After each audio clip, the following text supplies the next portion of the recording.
지난 시간에 살펴본 것처럼 이제 이 로마서 1장을 딱 한마디로 요약하라 이렇게 말씀을 만약에 누가 하신다면 이제 이 로마서 1장은 이 하나님께 완전히 등을 돌린 사람, 그래서 이제 하나님을 자기 마음에서 몰아내버리고 그 빈자리에 자기 자아가 들어가 앉아있고 그 빈자리에 인간이 만든 우상을 들여다 앉혀놓고 그 빈자리에 자기가 의지하는 그 무엇으로 하나님을 대체해버린 사람들, 그래서 순리를 버리고 영리를 택하고 이런 악한 어둠 속에 살아가다가 로마서 1장 29절부터 나오는 모든 불의, 추악, 탐욕 이렇게 시작되는 무려 21가지의 악한 열매들이 쏟아져 나오는 그야말로 완전히 파탄난 인생의 모습이 로마서 1장에서 피력되고 있다, 이렇게 말씀을 드릴 수 있습니다. 그래서 로마서 1장 하반부에 나오는 이 모든 내용들을 딱 한마디로 요약해 놓은 게 맨 마지막 구절인 1장 32절이다 이렇게 말씀드립니다.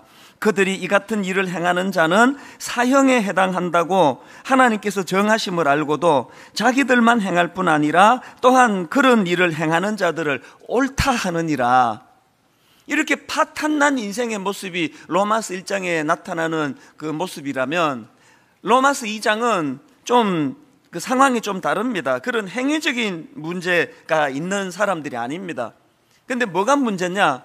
행위적으로는 로마서 1장과 같은 파탄난 자리에 빠지지는 않을지 몰라도 이 로마서 2장에 나오는 부류의 사람들은 오히려 자기들이 알량한 그 조금 있는 도덕심, 또 조금 선량한 어떤 태도, 이런 것들 때문에 남을 함부로 대하고 무시하고 비판하고 교만하고 이런 마음의 그 태도를 가지고 있고, 그리고 더 중요한 것은 그런 알량한 자기의 그 조그만한 선한 행위, 도덕심을 의지해 가지고 자기를 지나치게 의지해서 나는 복음이 필요 없다, 난 로마서 1장에 해당이 안 된다, 나는 내 스스로 그냥 뭐 십자가 이런 거 필요 없고 조금만 뭐 개선을 하면 나는 완벽하게 될 수 있는 사람이다, 그렇게 복음을 거부하는 자리에 빠지는 사람들이 로마서 2장에 해당되는 사람들인데, 이런 우월감과 교만을 갖고 나타나는 로마서 2장의 모습의 양상, 그 중에 유대인들이 바로 이 2장에 해당되는 대표적인 사람들이다,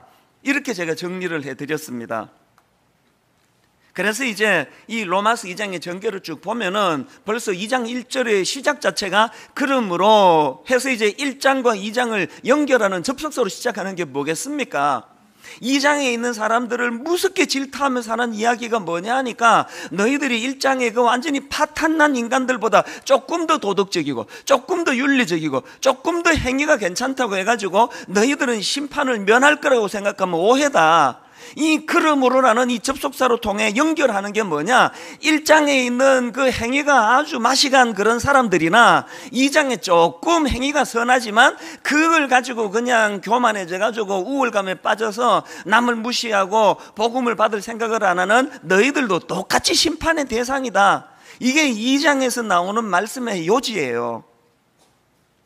그래서 이제 이 2장에 보면은 얼마나 그 영적 우월감과 교만에 빠진 그들을 무섭게 질책하는지 모릅니다. 2장 3절을 보십시오. 이런 일을 행하는 자를 판단하고도 같은 일을 행하는 사람아, 내가 하나님의 심판을 피할 줄로 생각하느냐? 그 알량한 너희들의 그 선한 행위 몇 가지, 이걸로는 안 된다. 너희들도 똑같은 심판의 대상이다. 그런 이야기 아닙니까? 또 14장 10절에 보니까 내가 어찌하여 내 형제를 비판하느냐, 어찌하여 내 형제를 업신여기느냐, 우리가 다 하나님의 심판대 앞에 서리라. 제가 지난주에 이제 이 구절을 가지고 인용을 해서 설명을 드리면서 해석을 이렇게 해드렸습니다. 이 구절은 남을 업신여기면서 또 남을 무시하면서 이렇게 비판하는 거는 이게 심판대에 설 만큼 무서운 죄다. 제가 이렇게 설명을 해드렸는데 집에 가서 생각하니까 이게 낌새가 좀 이상하더라고요.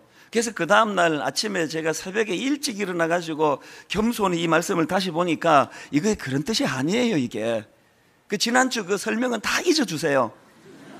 이게 그런 뜻이 아니고요, 네가 그냥 남을 막 무시하는 태도, 업신여김을 태도로 가지고 그렇게 비판하면 그것 때문에 너 심판대에 있는다, 이런 뜻이 아니고, 이 구절은요, 니나 쟤나 일장에 완전히 파탄난 개나 조금 도덕적이라는 너나 누구나 심판을 면할 수 없다. 똑같이 심판을 면할 수 없는 주제에 무슨 남을 비판한다고 하느냐, 그런 뜻이더라고요.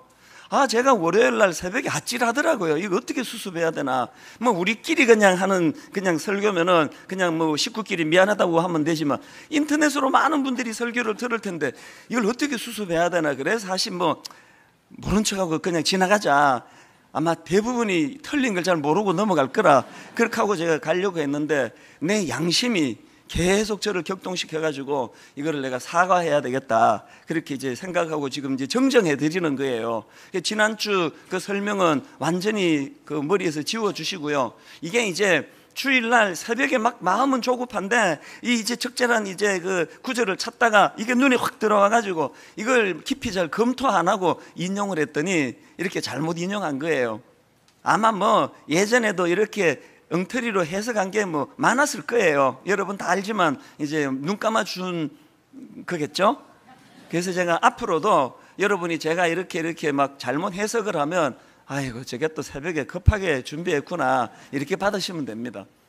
어쨌든 이 14절 그 14장에 나와 있는 이 10절 말씀은요, 우리 모두가 다 뭐 아무리 좀 존경스러워 보이고 뭐 훌륭해 보이고 뭐 도덕적으로 보이고 저 사람은 법도 없이 살 것 같아, 법 없이 살 것 같아, 그런 사람이라 할지라도 하나님의 심판을 면할 수 없다는 이야기예요. 그런데 누구를 비판하겠느냐. 저는 이 구절을 읽다가요, 예전에 그 어느 책에서 재밌는 이야기를 읽었는데요, 어느 초등학교 교실에서 이제 구구단 시험을 본 거예요. 뭐 1학년인가 봐요. 이 구구단이에요.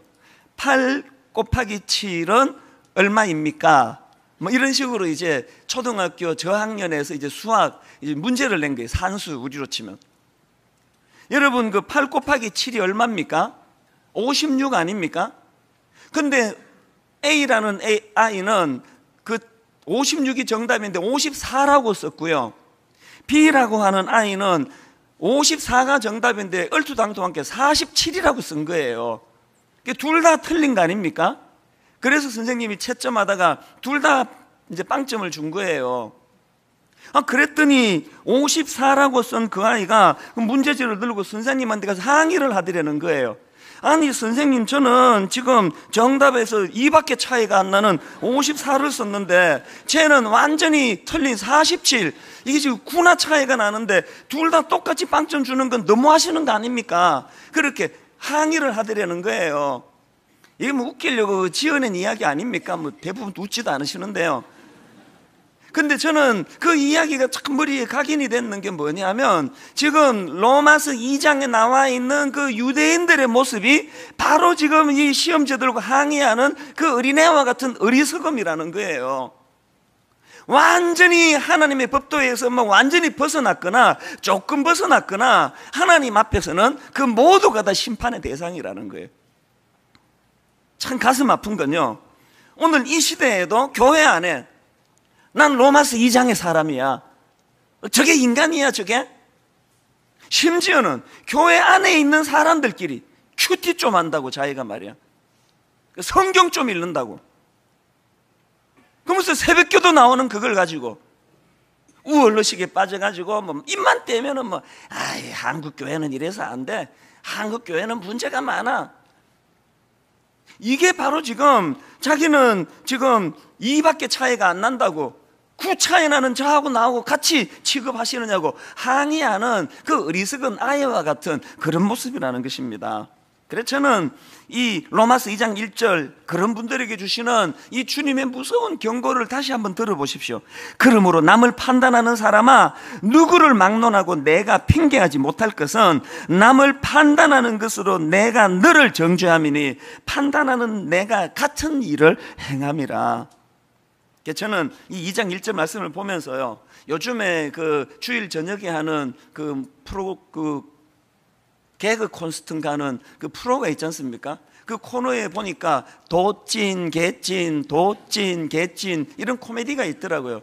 이제 저희는 뭐 TV가 없고요, 보통 그 시간에는 저는 자는 시간이기 때문에 이걸 인터넷으로 이제 한 번씩 보는데 그게 참 흥미롭더라고요. 왜냐하니까 몸을 건들건들 한 4-5명이 나와가지고 도찐 개찐 그러면서 이제 정치가들을 비웃고 또 이 배운 사람들 식자들을 비웃고 뭐 이러면서 그게 굉장히 이게 인기가 있더라고요. 그런데 여러분, 제가 그 도찐 개찐, 이게 다른 말로 하면은 50보 100보 뭐 예나 제나 그런 뜻 아닙니까? 그래서 이제 그걸 가지고 막 정치가를 비웃고 지식인을 비웃가는 그 코미디를 보면서 제가 이 설교를 준비하니까요, 이게 지금 로마서 2장의 유대인들을 비웃는 이야기구나. 도찐 개찐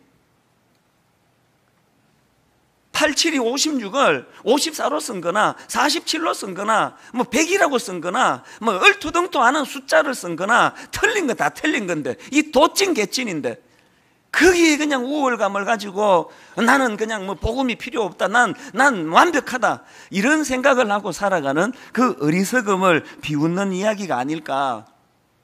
그래서 이제 여러분 머릿속에 로마서 1장과 로마서 2장의 흐름을 머릿속에 잘 정리를 해 두셔야 되는데요, 근데 제가 오늘 살펴보려고 하는 그 포인트가 뭐냐 하면은요, 그 당시 유대인들이 참 이렇게 문제가 많았는데요, 그 유대인들의 문제 많은 것 중에 그 가장 핵심 문제, 가장 치명적인 문제가 뭐냐?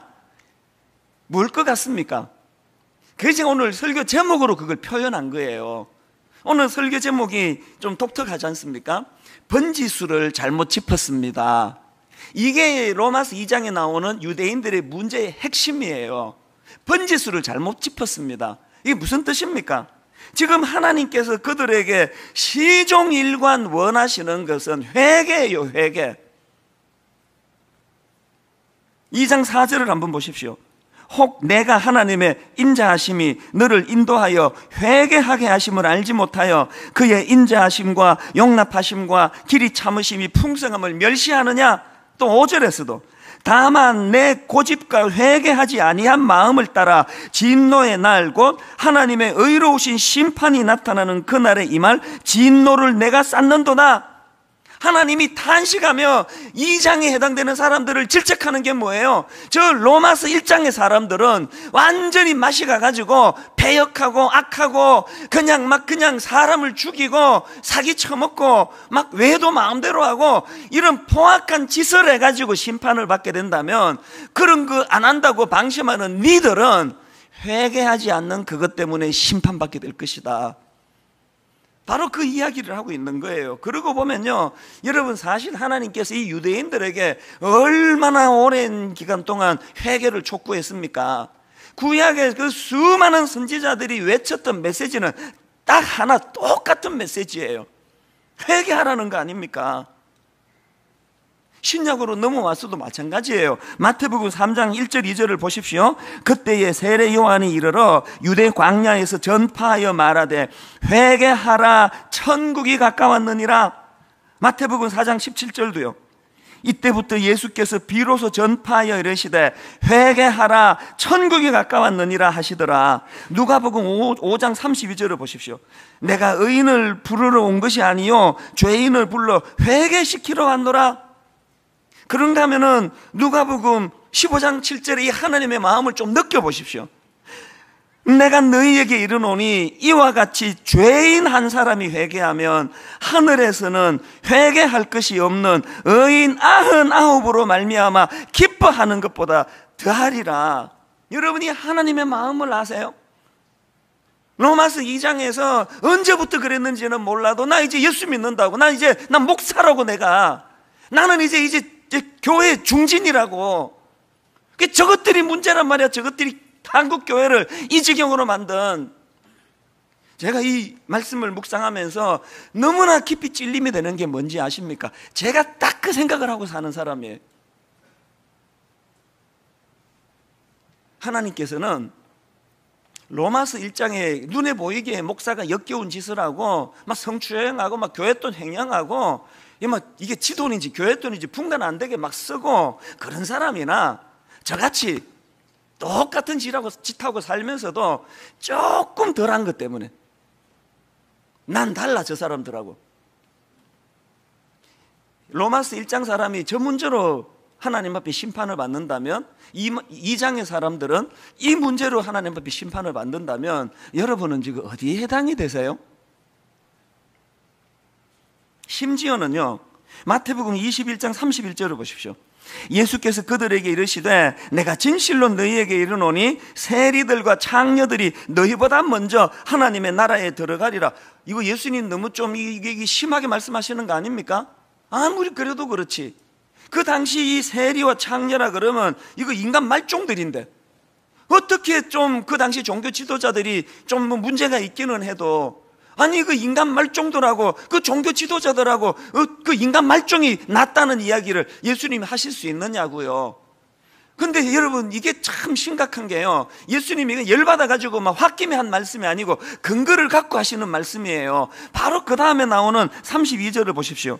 요한이 의의 도로 너희에게 왔거늘 너희는 그를 믿지 아니하였으되 세리와 창녀는 믿었으며 너희는 이것을 보고도 끝내 뉘우쳐 믿지 아니하였도다. 하나님의 초점, 하나님의 기준은 그가 얼마나 선량하고 얼마나 도덕적이고 얼마나 존경받을 만한 일을 하느냐는 이것도 중요하지만, 더 중요한 하나님의 기준은 뭐라고 말씀하십니까? 얼마나 그가 하나님을 의지하느냐, 얼마나 하나님께 전적으로 신뢰하고 매달리느냐.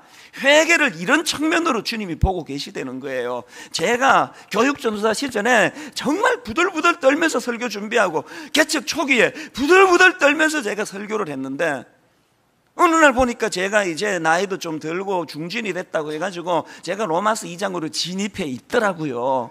이걸 부인할 수가 없는 거예요.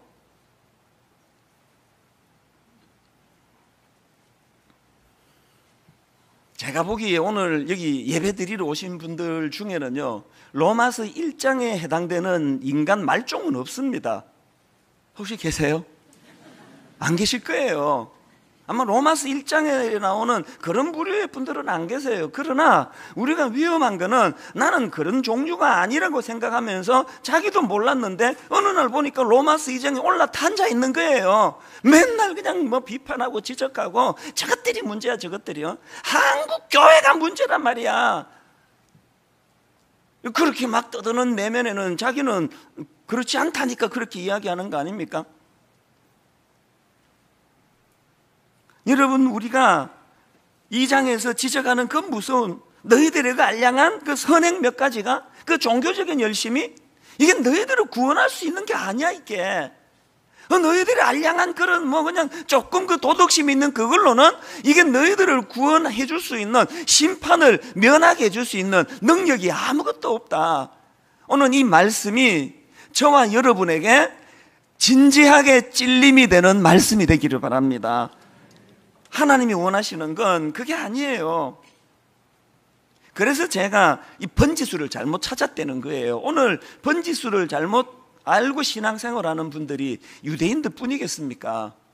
그리고 더 심각한 건요, 그 당시 유대인들이 이렇게 번지수를 잘못 짚은 건 또 문제지만, 더 큰 문제가 뭐냐? 오늘 제가 다루고자 하는 포인트가 그건데요, 그들은 자기들의 문제를 하나님 앞으로 가지고 나가 하나님과 직면하고 하나님과 문제를 해결하고 하나님 앞에 그것을 갖고 나아가는 이 방식을 택하지 않고, 자기 스스로 문제를 해결하는 방식, 선한 일을 통하여, 선행을 통하여, 율법을 지키는 걸 통하여 자력으로 이것들을 노력해서 이 문제를 해결하려는 어리석음을 범했다. 이걸 지난번에도 한 말씀드렸는데, 상담학에서 이거를 이 용어를 직면이라 그럽니다. 직면. 이 직면이라는 상담학 용어가 무슨 뜻인가를 아시려면요, 창세기 3장 8절을 보면 금방 아마 느낌이 오실 거예요. 아담과 하와가 범죄한 이후에, 자 3장 8절에서 어떤 태도를 취합니까? 그들이 그날 바람이 불 때 동산에 그니시는 여호와 하나님의 소리를 듣고 아담과 그의 아내가 여호와 하나님의 낯을 피하여 동산나무 사이에 숨은지라. 지금 여러분, 아담과 하와가 하나님께서 거마신 선악과를 따먹었습니다. 자기를 믿고 그 모든 동산의 것들을 주인처럼 다 위임해 줬는데, 아담이, 하와가 그 하나님의 약속, 계약을 파기해 버린 거예요. 그 문제가 발생한 거예요. 그럼 어떻게 해야 됩니까? 하나님께 너무 죄송하지만 이게 낯짝을 들 수가 없지만, 입이 안 떨어지지만 그 문제를 가지고 어떻게 해야 돼요? 하나님께 나아가 하나님께 이 문제를 해결해야 돼요. 이게 회개예요. 하나님 말씀하시는. 그렇게 하는 것을 상담학 용어로 직면이라 그럽니다. 그런데 아담과 하와는 그렇게 하지를 못했습니다. 자기들의 그 문제가 발생한 그것을 어떻게 해요? 하나님께 직면하지 않고 나무 밑에 숨어버린 거예요. 이게 회피입니다. 회피. 여러분, 지금 심리학 책이나 또 상담책 이런 것들을 보면은요, 오늘 현대인들이 갖고 있는 수많은 복잡한 문제들, 그 문제들의 가장 깊은 뿌리 속에는 인간 내면에 자리 잡고 있는 이 직면하지 못하는 태도. 그래서 부부간에 문제가 생겨요. 한쪽이 뭐 외도를 하거나 한쪽이 막 그냥 몰래 막 빚을 엄청 지거나 뭐 이렇게 문제를 이제 유발시키는 일이 일어나면은 이제 서로가 이제 그거를 이제 회피하는 거예요. 적당히 덮어두고 골치 아프니까. 그래서 지금 여기도 계실 거예요. 몸은 부부가 앉아 있지만 사실은 이게 남남이에요. 방 따로 쓰고 골치 아픈 얘기는 피하고. 여기서부터 모든 문제가 시작이 된다는 거예요. 이 직면하지 않는 태도. 자, 그러면 이 질문, 왜 사람들은 문제가 발생할 때 왜 직면하지 않느냐? 두 가지 이유 때문이에요. 사람들은 왜 문제가 생길 때 그것에 직면하지 못하고 피하거나 외면하는 쪽을 택하느냐 하면, 첫째로요, 두려움 때문이에요. 자, 창세기 3장 10절에 아담과 하와의 아담의 그 변명을 한번 들어보세요. 이르되 내가 동산에서 하나님의 소리를 듣고 내가 벗었으므로 두려워하여 숨었나이다. 그 중학교 애가 이번 기말고사를 봤는데 시험을 완전히 망쳐버린 거예요. 그럼 어떻게 해야 됩니까? 그렇게 그냥 없는 돈에 학원비 대주고 막 독서실 끊어주고 그렇게 수고하신 부모님에게 이게 낯짝이 없는 거예요. 그래도 어떻게 해야 돼요? 막 그냥 막 죽을 각오하고 성적표 들고 자기 엄마한테 가서 내놓고 어머니 죽여주시옵소서. 뭐 그러면 설마 죽이겠습니까? 근데 2학기 때는 한번 잘해보겠습니다. 이게 직면이에요. 근데 여러분, 그 애가 너무 그 부모의 반응이 두려워가지고 성적을 조작하면 그 되는 거겠습니까? 실제로 이런 일이, 가슴 아픈 일이 일어났잖아요. 그 미국에 유학 간 그 수학 천재라고 하는 그 고등학생, 하버드 대학하고 스탠포드 대학을 동시에 합격증을 받았다고 수학 천재라고 막 신문에 대스특필했는데 알고 봤더니 그게 위조라는 거예요. 제가 참 그 또래 자식을 둔 입장에서 그 아이가 그렇게 하기까지 얼마나 마음의 병이 깊었겠냐고요. 부모가 그렇게 자기를 믿어주고 신뢰하고 수학 천재라는 소리를 듣도록 해줬는데 원하는 대학에 잘 들어갈 수 없는 결과가 나오니까 두려웠던 거겠죠. 그러나 여러분, 그 아이가 아무리 두려웠어도 직면하지 못하는 그 마음에서부터 병듦이 시작이 되는 거예요. 그런가 하면 두 번째로 사람들은 왜 자기 문제에 대해서 직면하지 못하느냐? 여러분, 이 직면에는요, 많은 고통이 동반되기 때문이에요. 사도행전 2장에 보면 베드로가 복음을 가지고 이제 회개를 촉구합니다. 막 무섭게 질타를 해요. 하나님 앞에 직면해라, 그 이야기예요. 그랬더니 그 말씀을 듣던 사람들이 그게 얼마나 그 고통스러웠던지 사도행전 2장 37절을 보세요. 그들이 이 말을 듣고 마음에 찔려 베드로와 그의 사도들에게 물어 이르되 형제여 우리가 어찌할꼬? 여러분이 마음에 찔려라고 할 때 이 찔려라는 단어가 얼마나 강렬한 단어인가 하면은요, 예수님이 십자가에서 그 겪으셨던 일을 묘사하는 요한복음 19장 34절입니다. 그중 한 군인이 창으로 옆구리를 찌르니 곧 피와 물이 나오더라. 지금 십자가상에서 예수님을 창으로 옆구리를 찔렀는데 여기 나오는 이 찌르니, 이게 방금 사도행전 2장 31절에 그들이 그 말을 듣고 마음에 찔려, 여러분 이 단어와 같은 어원이에요.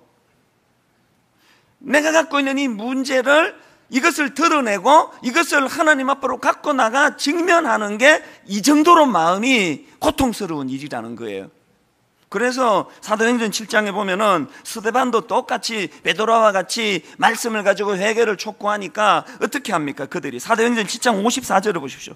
그들이 이 말을 듣고 마음에 찔려 그를 향하여 이를 갈거늘 57절 그들이 큰 소리를 지르며 귀를 막고 일제히 그에게 달려들어 성 밖으로 내치고 돌로 칠세 증인들이 옷을 벗어 사울이라 하는 청년의 발 앞에 두니라. 이 직면하는 게 얼마나 고통스러웠던지 그 문제를 지적하는 스데반을 돌로 쳐 죽어버렸습니다. 그래서 오늘 현대인들이 또 크리스찬들 가정에도 너무나 많은 문제들이 있는 거예요. 왜? 두려우니까, 드러내기가 두려우니까, 그리고 고통스러우니까 적당히 얼버무리고 그렇게 살아가는 그 안에서 너무나 많은 이 병적인 일들이 양산이 되고 있는 거 아닙니까? 여러분 그 요즘에 기독교 방송 한번 유심히 들어보세요. 설교하는 목사들이 강단에서 하나님 앞에 회개를 촉구하고 직면해야 된다고 추상같이 꾸짖고 하는 설교는요 100편 들어서 한 편 들을까 말까 해요. 꾸지람 안 합니다. 회개 촉구 설교 안 합니다. 복 받으라는 이야기가 주류예요. 왜 그렇게 할까요? 제가 목사라서 아는데요, 우선 그렇게 설교해봐야 소용이 없어요. 안 들어요. 여러분들이 기분이 나빠하는데, 그리고 또 그런 설교 안 하는 건 돌 맞아 죽을까봐 안 하는 거예요. 돌 맞아 죽을까봐. 모두가 다 지금 이렇게 회피하고 있는 이런 상황 속에서 지금 영적으로 다 병들어가고 있는 거 아닙니까? 여러분 제가 몇 주 전에 말씀드렸잖아요. 아마 이 자리에 계실 거예요. 어떤 성도, 어떤 남편이 자기가 포르노 중독, 자기 힘으로는 끊을 수 없어가지고, 그게 얼마나 민망한 이야기입니까? 그 얼마나 그게 창피한 이야기예요. 그러나 그걸 회피하지 않고 자기 아내에게 눈물로 고백을 하고, 여보 나 좀 도와달라고, 나도 이걸 끊고 싶다고. 그래서 사랑하는 아내와 더불어 그 문제를 가지고 하나님 앞에 나와 회개하며 그 문제를 직면하니까 이 남자분이, 이 집사님이 그 포르노 중독으로부터 자유함을 얻었다고 기뻐 춤을 추는 결과가 나오는 거 아닙니까? 여러분 지금 무슨 일로 지금 마음이 힘들고 계세요? 어떤 일로 죄책감에 빠져 계세요? 뭘 해결하지 못하는 그런 숨기는 마음을 갖고 계세요? 직면해야 돼요. 왠지 아십니까?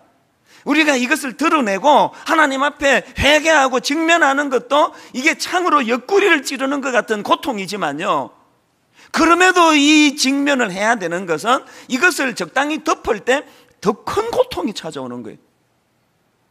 다윗을 한번 보십시오. 다윗이 일시적인 그 성충동을 못 이겨가지고 그 남의 자기 그 충성스러운 신하 우리아의 부인 그 밧세바를 성적으로 죄를 짓지 않습니까? 임신이 됐지 않습니까? 이거 은폐하느라고 그 충성스러운 그 여자 남편을 죽여버리지 않습니까?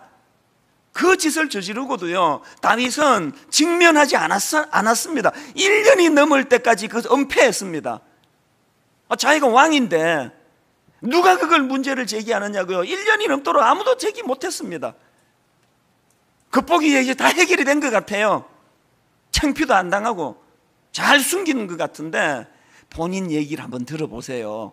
여러분 다윗이 쓴 시편 32편 3절 그 고통을 한번 들어보세요. 내가 입을 열지 아니할 때에 종일 신음함으로 내 뼈가 쇠하였나이다.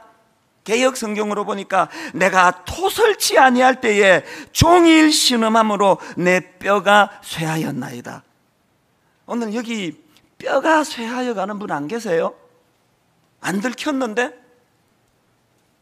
저 같은 목회자들은요 막 이렇게 해서는 안 되는 짓을 하다가 안 들켰다고 해가지고 이게 대수가 아니에요. 안 들키면 뼈가 쇠해요. 뼈가.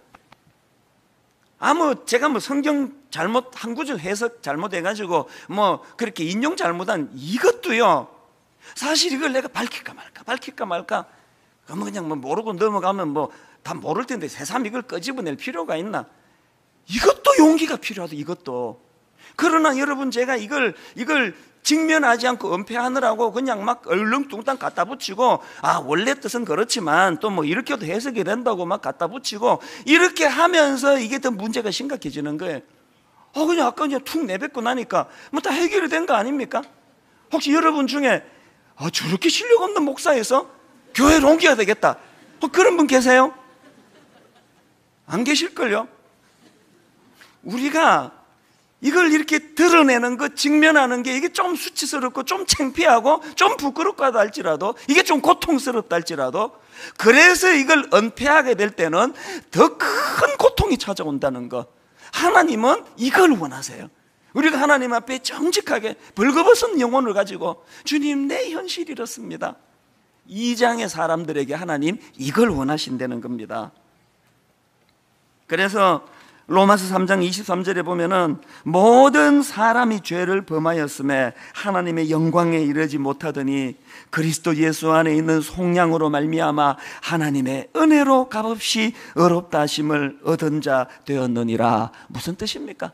로마서 1장과 같은 삶은 사는 인생 파탄자 같은 사람이나 저나 여러분같이 그냥 고상하고 우아하게 죄도 안 짓고 사는 것처럼 그렇게 살아가는 저 같은 인간이나 도찐 개찐 모두가 다 복음이 필요하다, 모두가 다 십자가 없이는 자력으로 구원받을 수 없는 인생이다.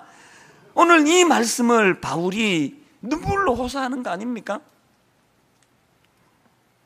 저는 이 설교를 준비하다가요, 어제 밤이에요, 불쑥 오래전에 읽었던 그 책 하나가 머리를 확 스쳐 지나가는데요. 보통 토요일 저녁은 초다툼이에요. 이 어제도 제가 새벽 한 2시 얼마에 눈이 떠져가지고 설교를 준비해도 시간이 모자라거든요. 그런데 내가 그 책을 놓을 수가 없었어. 그래서 어제 저녁에 그 책을 제가 한참을 읽었는데요, 그 책이 제목이 뭐냐 하니까 나는 예수를 버렸다 그리고 점점점, 이 제목도 참 독특한데요, 제 후배 목사님이 쓴 책이에요. 그 책에 보면 어떤 대목이 있느냐 하면은, 이제 베드로가 예수님을 제일 처음 대면하는 그 장면을 다루는 이 누가복음 5장을 가지고 이제 말씀을 풀어나가는데요, 누가복음 5장 한번 보시겠습니까? 시몬이 대답하여 이르되 선생님 우리들이 밤이 새도록 수고하였으되 잡은 것이 없지만은, 베드로가 예수님을 만날 그 당시는요, 이게 지금 밤낚시 다녀온 거 아닙니다. 고기를 잡아야 이것 가지고 애 학비도 주고, 고기를 잡아야 이걸 또 쌀도 구입하고 고기도 사서 애들도 먹이고, 고기를 잡아야 생계가 연명하는데 고기를 한 마리도 못 잡은 거예요. 주님을 만난 당시로 베드로는 빈배, 실패자예요, 실패자. 그랬는데 그가 주님을 만나고 주님이 사전에서 뭐라 말씀하십니까? 말씀을 마치시고 시몬에게 이르시되 깊은 데로 가서 그물을 내려 고기를 잡으라. 그 주님 말씀을 듣고 베드로가 5절입니다. 시몬이 대답하여 이르되 선생님 우리들이 밤이 새도록 수고하였으되 잡은 것이 없지만은 말씀에 의지하여 내가 그물을 내리리다 하고, 그랬더니 그 다음 보세요. 그렇게 하니 고기를 잡은 것이 심히 많아 그물이 찢어진지라. 자, 이 장면을 여러분이 한번 그 상상을 한번 해보세요. 주님을 만나러 갈 때는 빈배였어요. 허무, 헛수고, 실패감. 주님을 만나고 고기가 만선이 됐어, 만선. 그럼 여러분 같으면 어떤 반응을 보이실래요? 주님 감사합니다. 다시는 내가 주님 떠나지 않겠습니다. 특히 고기 잡아야 할 때는 내가 주님 시키는 대로만 하겠습니다. 내일도 부탁드립니다. 그래야 되는 거 아닙니까? 그런데 베드로의 반응이 너무 이상하다는 거예요. 8절을 한번 보세요. 8절. 시몬 베드로가 이를 보고 예수의 무릎 아래에 엎드려 이르되 주여 나를 떠나소서 나는 죄인이로소이다 하니, 이게 웬 뜬금없는 이야기예요. 빈배로 허망한 허전한 마음으로 주님을 만났는데 놀라운 예수 그리스도를 만나가지고 만선에 지금 고기 꽉 찬 배를 만났는데 이게 무슨 문맥에 안 맞는 이야기예요. 주여 나를 떠나라니 나는 죄인이로소이다. 제가 여러분 왜 어젯밤에 그 책이 떠올랐는지 아십니까? 저자가 이 부분을 피력하는 걸 제가 그 부분을 읽고 마음이 먹먹해져서 제가 주님 앞에 직면했던 그날을 떠올린 이유를 여러분도 한번 느껴보세요. 저자가 말한 대목을 그대로 읽어드리겠습니다. 이렇게 이야기하더라고요.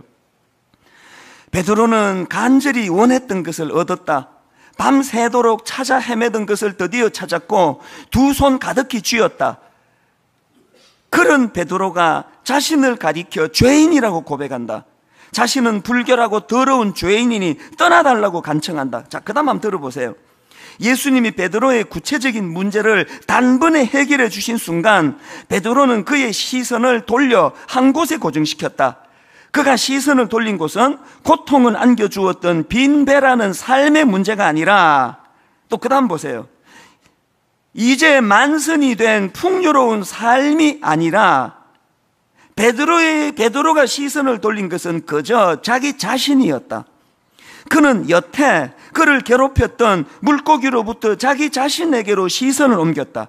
대단하게 여겼지만 사실은 하찮은 물고기로부터, 그리고 하찮게 여겨왔지만 사실은 너무나 소중한 자기 자신에게로 시선을 옮긴 것이다.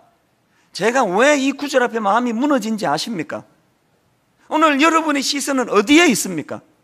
오늘 여러분의 시선은 빈 배에 있다가 또 어쩌다가 만선이 되면 거기에 있다가 날마다 열등감, 초조하게 짝이 없는, 불안하고 우울하고 불면, 그러다가 또 어쩌다가 만선을 만나면 또 금방 교만해져 가지고 금방 로마서 2장으로 와가지고 남을 무시하고, 이 빈배와 만선 사이를 우리 시선이 왔다 갔다 하면서 신앙생활하는 거 아닙니까? 왜 이 구절 앞에 제 마음이 무너졌는지 아십니까?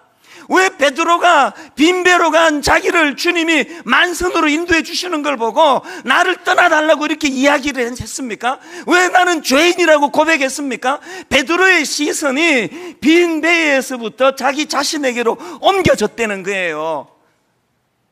창조주 되신 하나님의 아들 예수 그리스도의 능력을 보고 베드로가 시선을 자기에게 옮겨서 깨달은 게 뭐예요? 내 도덕성으로 안 되는구나, 내 윤리로 되는 게 아니구나, 내가 가진 그 무엇으로 자력 구원이 일어나는 게 아니구나, 예수 그리스도의 복음, 이것으로만이 내가 살아날 수 있겠구나. 죄인이로소이다. 오늘 한국교회가, 오늘 분당 우리 교회가 이렇게 초라에 빠진 미숙하기 짝이 없는 교회로 전락한 것은 자기를 바라보지 않아요. 빈배? 만선?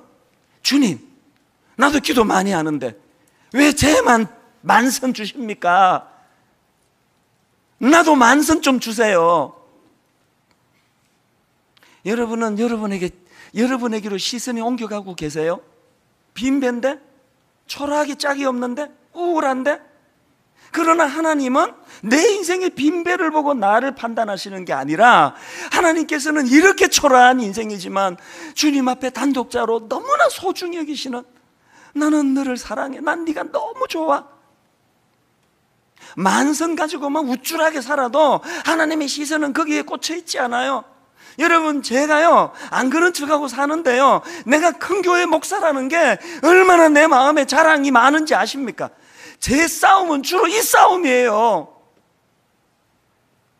교회 커지고 나니까, 이름 좀 알려지고 나니까 언제 갔는지도 몰라요. 내가 2장으로 기어 올라가 있더라고요. 제가 반대로 너무너무 많은 교회의 목사님들이 빈배의 자기를 보고 얼마나 마음이 무너지는지 아십니까?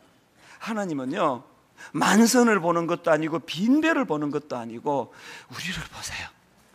나는 네가 이렇게 큰 교회 만들어내서 이쁜 거 아니다, 오해하지 마라. 난 그냥 네가 좋은 거야. 그리고 네가 이렇게 큰 교회를 만들었다고 해가지고 은혜가 필요 없다는 이 생각할까 봐 난 두려운 거야. 아무리 큰 교회 목사가 돼도 하나님 없이는 죽을 것 같은 두려운 마음. 하나님, 저는 아무것도 아닙니다. 결론을 맺으려고 하는데요, 여러분 무슨 일로 그렇게 마음이 힘드세요? 뭔 일로 그렇게 우울하고 뭔 일로 그렇게 잠이 안 오고 계세요? 혹시 지금 너무 지금 이 빈배에 초점을 두고 계시는 거 아닙니까? 또 뭘 했다고 그렇게 교만하세요 도대체? 그럼 뭘 했다고 그렇게 로마서 2장으로 올라가 가지고 그러십니까? 우리가 가져야 될 시선은 빈배도 아니고 만선도 아니고 하나님 앞에 십자가 자격 없는 나를 구원해 주신 그 은혜, 이 구원의 감격, 그래서 날마다 고백해야 되는 거, 주님, 내게는 복음이 필요합니다. 주님, 나는 십자가 없이는 살 수가 없습니다. 오늘 결론은 이 찬양으로 드리기를 원하는데요. 그 이름 비길 데가 어디 있나? 잴 수도 없고 셀 수도 없는 귀하신 이름, 놀라우신 이름, 참되신 이름, 우리 주 예수.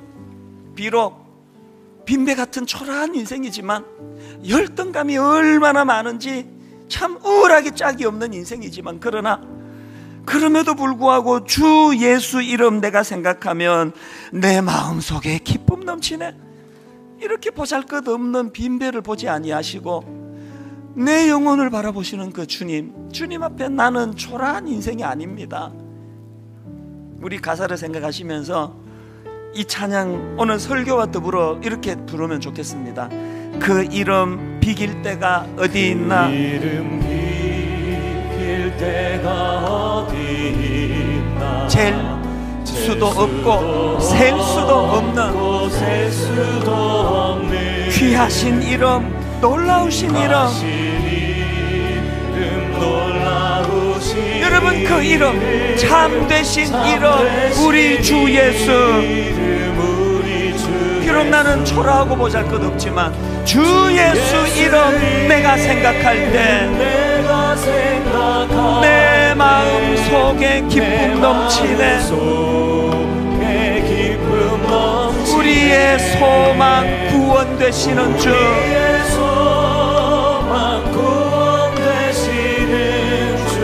그 이름 비길 때 어디 있나? 여러분, 이 찬양 2절 부르기 전에요, 자기를 진단해야 돼요. 직면해야 돼요.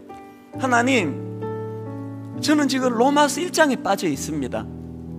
가서는 안 되는 길을 가고 끊어야 되는 일을 못 끊고, 아버지, 내가 지금 로마서 1장에 하나님의 진노를 쌓는 자리에 있습니다.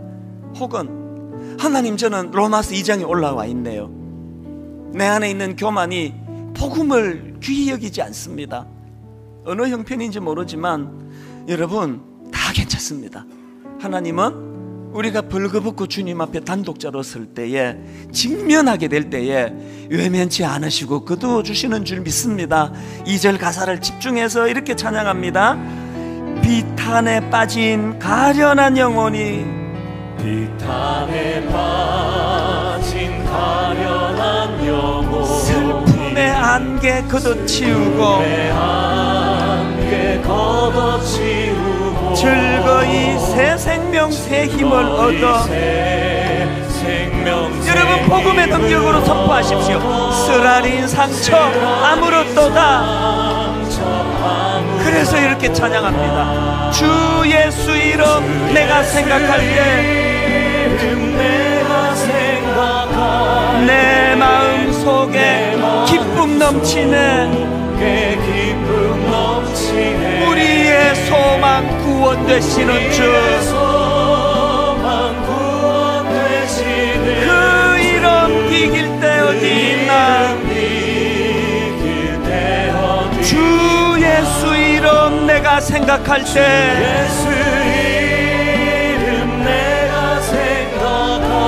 내 마음 속에 기쁨 넘치네.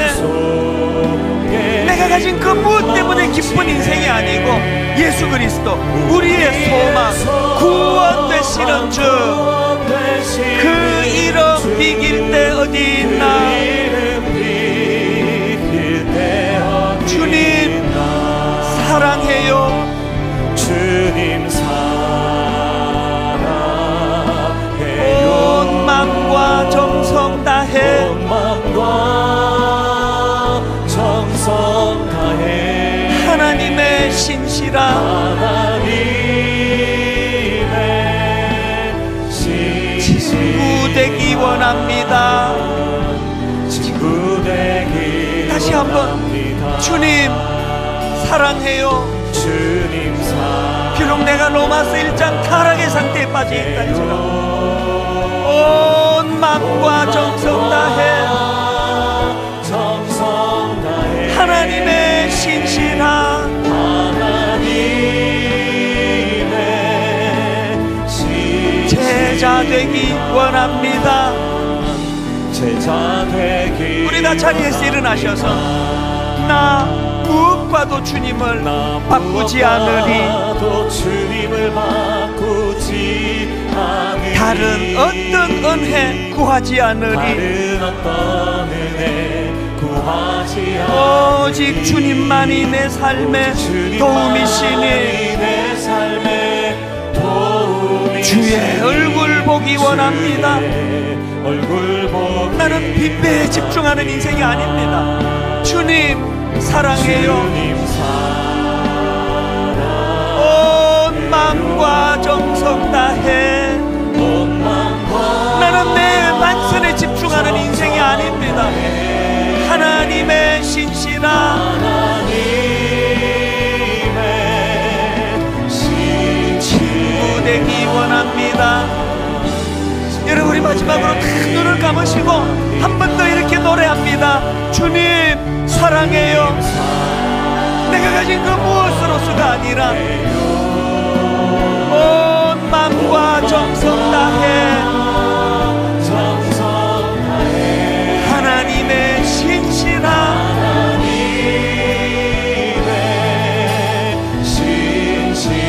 제자 되기 원합니다. 제자 되기 원합니다.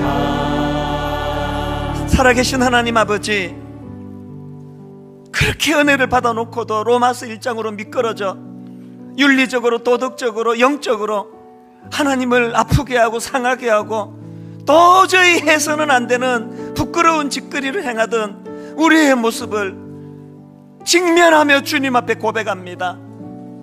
그런가 하면 조금 나아진 우리의 모습을 보면서 금방 로마서 2장으로 올라가